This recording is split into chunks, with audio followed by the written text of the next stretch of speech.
नमस्कार साथियों, NMF news देख रहे हैं आप। आपके साथ मैं हूं अनुपम प्रसून। तो कश्मीर से आतंकवादियों को क्लीन करने का ऑपरेशन चल रहा है और बड़ा दुरुस्त चल रहा है। कश्मीर में आतंकवादी खेमे में खलबली मची हुई है। अभी तक 8 आतंकवादियों के घर या तो बुलडोज किए जा चुके हैं या उन्हें उड़ाया जा चुका है। पहली बार ऐसा हो रहा है कि कश्मीर में एकदम बुलडोजर वाली कार्रवाई और जो आईडी वाली कार्रवाई हो रही है उससे दहशत पैदा हो गई है आतंकवादी कैंप में। और कश्मीर में जो लोग लोकल सपोर्ट दे रहे थे आतंकवादियों को, उनकी पैंट पतलून गीली हो गई है।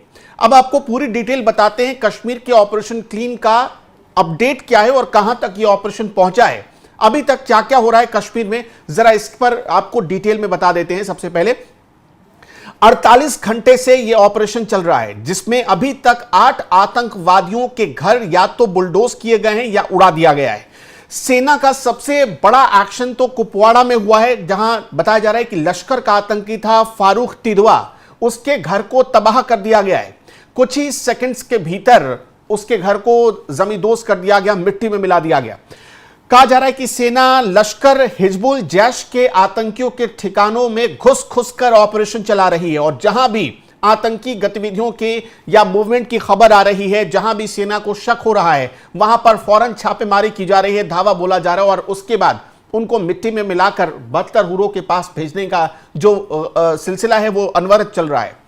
अभी तक दोस्तों सबसे हैरान करने वाली बात यह है कि सेना ने 1000 से ज्यादा ग्राउंड वर्कर्स को गिरफ्तार किया है। ये वो लोग थे जो लोकल सपोर्ट दे रहे थे, लॉजिस्टिक दे रहे थे आतंकवादियों को, और इनके इसी सपोर्ट की वजह से ये आतंकवादी घाटी के अलग अलग हिस्सों में जाकर आतंकी घटनाओं को अंजाम देते थे। सोचिए कि जिस कश्मीर में पूरा देश ये मान रहा था कि स्थिति कंट्रोल में है, नियंत्रण में है, उसी कश्मीर में ये लोग बैठकर भारत के खाते थे और भारत के खिलाफ साजिश करते थे। इससे भी बड़ी बात कि पहलगाम हमले की जांच एनआईए को सौंप दी गई है और अब गृह मंत्रालय ने आदेश भी जारी कर दिया है। इसके लिए ऑफिशियल ये आदेश जारी हो गया है। एनआईए अब इस हमले की जांच करेगी और जब एनआईए जांच करेगी तो इन आतंकवादियों के जो भी लिंक हैं, जो भी आका हैं, जो भी इनका आका है या जो भी इनको फंड करने वाले लोग हैं, वो सब एक्सपोज हो जाएंगे। अभी तक जो अपडेट आ रही है वो भी एक एक करके आपको बता दें कि भारतीय नौसेना के युद्धपोतों ने एंटी शिप मिसाइल की फायरिंग की है, यह टेस्ट किया है। लंबी दूरी के सटीक आक्रमण वाले इन मिसाइलों को फायर किया गया है और एक तरीके से इसे मॉक ड्रिल की तरह कहा जा रहा है। साथ ही साथ प्लेटफॉर्म सिस्टम और क्रू मेंबर्स को एक्टिव रहने के लिए कहा गया है। मतलब उन्हें जैसे कहते हैं ना कि सोल्जर की ड्यूटी कभी ऑफ नहीं होती, ठीक उसी तरह जो शिप पर सोल्जर तैनात हैं उनकी ड्यूटी उनको एक्टिव रहने के लिए कहा गया है।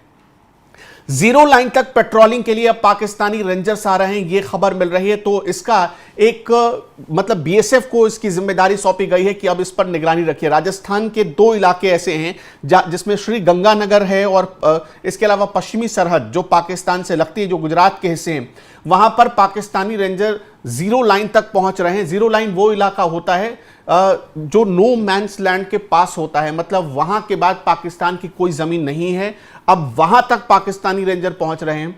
लगातार तीसरे दिन भी सीज फायर वायलेशन किया गया है। लेकिन इससे भी बड़ी बात कि जो आतंकियों के मददगार हैं कश्मीर के अलग अलग हिस्सों में, उनको चुन चुन कर मारा जा रहा है, ढेर किया जा रहा है।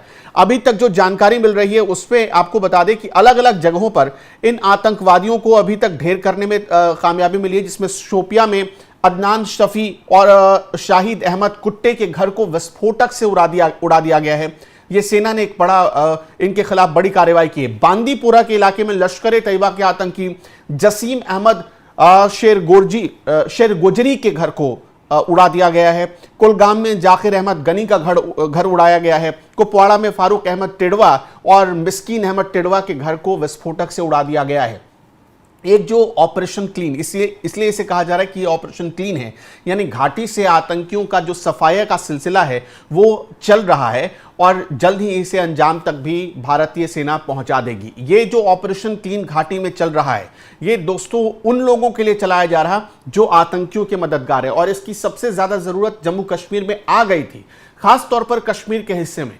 क्यों आ गई थी? कभी ये सोच कर देखिए कि राजस्थान, पंजाब, गुजरात, ये वो स्टेट हैं जिसकी सीमा ऑलरेडी लगती है पाकिस्तान से, लेकिन वहां पर कभी घुसपैठ की ज्यादा घटनाएं नहीं होती। वहां पर इस तरह से घुसपैठिया कोई आता नहीं है, कोई आतंकवादी गतिविधियां इन स्टेट्स में नहीं होती हैं, वहां पर कोई आतंकी नहीं आ सकता है, वहां पर आतंकी घटनाएं नहीं होती हैं। लेकिन ये आतंकी घटनाएं जम्मू कश्मीर में ही क्यों होती है? जब भी ये सवाल उठाया जाता है, कुछ लोग कहते हैं कि बहुत दुर्गम इलाका है जम्मू कश्मीर, पहाड़ों से घिरा है। नहीं, ऐसी बात नहीं है। और न ही इसमें कोई कश्मीरियों पर सवाल उठा रहा, बल्कि कश्मीरियों के बीच कुछ लोग ऐसे छिपकर बैठे हैं जो आतंकियों के एक तरीके से उनके लिए हमदर्दी रखते हैं, उनके रहनुमा बनने की कोशिश करते हैं, उनके लिए फरिश्ता बनने की कोशिश करते हैं। और इसी चक्कर में कश्मीर से आतंकवाद की समस्या खत्म नहीं हो पा रही है। लेकिन अब इस बार सेना ने, सरकार ने, एनआईए ने, इन सारे लोगों ने मिलकर प्रण लिया है कि चुन चुनकर सबके घरों को ढेर किया जाएगा। इस बीच जो सबसे बड़ी खबर और सबसे बड़ी कार्रवाई जिसे कहा जा रहा है वो यही है कि अब लश्कर, हिजबुल और जैश के, क्योंकि अब क्या ये प्रॉक्सी वॉर भारत के साथ कर रहे थे, ये सारे आईएसआई से जुड़े हुए हैं, आईएसआई के प्रॉक्सी संगठन हैं और ये भारत के साथ एक वॉर कर रहे थे, जो छिपकर यानी भारत की पीठ में छुरा घोंपने की कोशिश कर रहे थे। अब इनके आतंकियों के ठिकानों को नस्तो नाबूद किया जा रहा है। और जो सबसे बड़ी कार्रवाई हुई है वो लश्कर के आतंकी फारूक तिदवा के घर को जो तबाह किया गया है, वो सबसे बड़ा एक्शन माना जा रहा है, जिसका सीधा संकेत बहावलपुर, पाकिस्तान के बहावलपुर और हाफिज सईद तक पहुंचाने की कोशिश की गई है। ये जो कार्रवाई हो रही है, इस पर आप क्या कहना चाहेंगे? हमें कमेंट सेक्शन में जरूर बताते चलिएगा।